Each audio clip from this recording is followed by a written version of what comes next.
market update. So tingnan natin yung mga trade ideas, fundamental bias, and yung mga trades natin gamit yung FX system. So dito sa gold makita natin yung trading plan natin, yung main bias natin and adaptive bias based sa fundamentals and economic data. So mag-a-adapt tayo kung ano yung impact ng fundamentals and sundin lang natin yung trading plan natin kung ano yung kung saan yung mga key level. So start tayo dito sa economic calendar. So makita natin dito yung mga fundamentals sa US. So nung Wednesday meron tayong data sa inflation sa CPI report. So dapat alam natin impact ng mga fundamentals and economic data. So lalo na sa US. Makita natin nagkaroon ng lower inflation data kaya nagkaroon ng weakness sa USD. So dito naman meron tayong FOMC statement.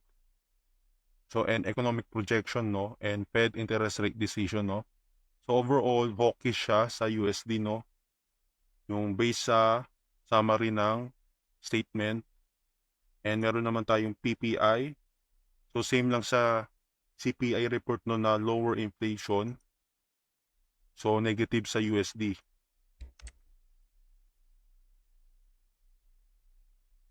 So dapat alam natin yung mga key data. Tinuturo ko yan sa mga students natin kung paano magbasa ng fundamentals and impact nito sa market. So yan yung economic calendar for this week. So tingnan natin yung impact niya sa market and ano yung mga trades natin. So dito sa gold nung Tuesday to, so makita na pag-buy tayo dito, buy signal sa FX system. Makita natin yung mga confirmation.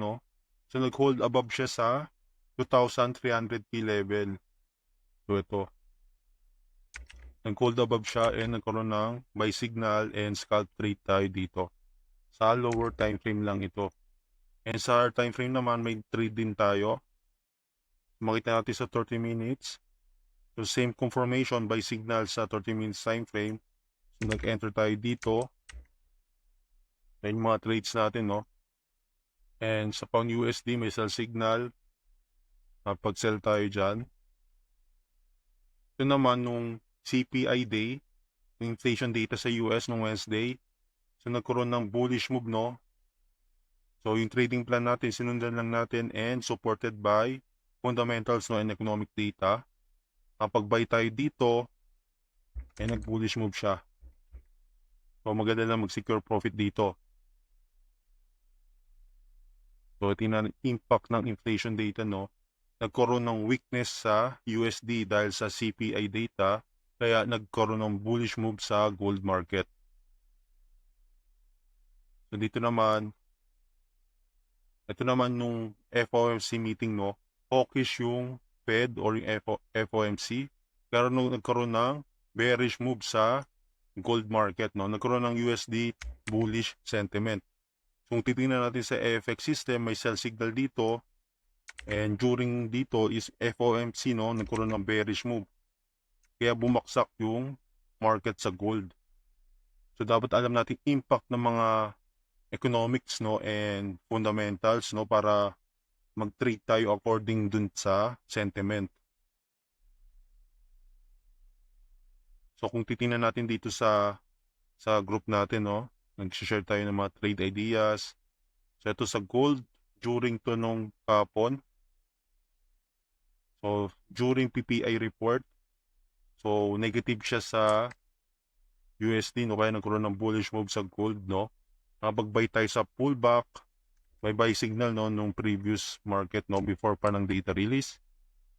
So napag-secure profit tayo dyan and dito naman makita natin, so may trade siya dito, yung mga tinuturuan ko gamit yung FX system, napag-buy signal siya dito, confirmation for buy entry.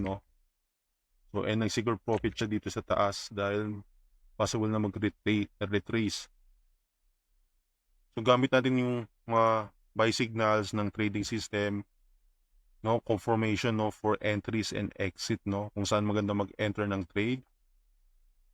So yung mga trades nila, So, ayun yung analysis natin sa gold, no? So, ngayon is nakita natin na tumaas siya and bumaksak. So, dahil yan sa impact ng fundamentals. Kung titingnan natin sa USD index or DXY, so ito yung analysis natin no, before pa mangyari. Nung nandito pa lang yung market, nag-bullish move, na-anticipate natin na pullback siya. So, dahil sa lower CPI data, kaya nagkaroon ng bearish move sa USD. And dahil naman sa FOMC statement, nagkaroon ng bullish move and nag-continue pataas.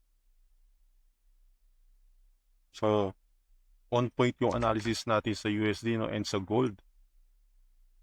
So, dapat may trading plan tayo na susundin natin and mag-a-adapt tayo sa impact ng mga fundamentals no, and economic data. Makita natin dito nagkaroon ng bullish move sa USD. Kung babasahin mo yung price action, is nag-hold siya above dito sa key level and break above this key level, no? Nagbe-break na siya dito. Dapat alam natin yung pricing in concept, no? Kung kailan na yung price in na yung data. So, yung impact ng fundamentals, no? Dapat alam natin kung kailan na yung price in. So, tuturo natin yan sa students natin and yung paggamit ng trading system, kung saan maganda mag-entry. So, ayun yung analysis natin sa gold. No? Possible na mag-range lang siya dito sa key level na to. So, kailangan niya mag-break above sa 2330 for continuation ng bullish bias. And dito naman yung adaptive bias naman, kailangan niya mag-break below dito sa 2,300 key level para mag-continue yung bearish move. So, dapat ayun yung trading plan natin no, for coming weeks, no? So, possible na mag-range lang siya dito. Kailangan niya mag-break sa key level, no? And then, dapat marunong tayo mag-plot kung saan yung mga key levels natin. So, yung mga students ko, alam kung paano mag-trade yan. Kung paano maglagay, kung saan yung mga key level. No? So, tingnan natin sa ibang market. So, dito sa Bitcoin or sa crypto, no? Makita natin na nagkaroon ng all-time high pareha sa gold market, no? Makita natin yung previous all-time high ng gold market. Sa weekly time frame ito, ha. Possible na if magkaroon ng bearish closure dito sa weekly, possible na i-retest yung low na to. Yung karoon ng continuing bullish sentiment sa USD and bearish dito. If hindi naman, possible na i-retest yung previous all-time high. If nagkaroon ng bullish momentum sa gold, no? And create ng bagong all-time high, no? So, as of now is possible na bumaksak ang gold market, no? Dahil yung USD is nagbe-break above sa key level. Possible na pumaas pa to. Or mag-pullback siya dito sa key level natin and reject ulit.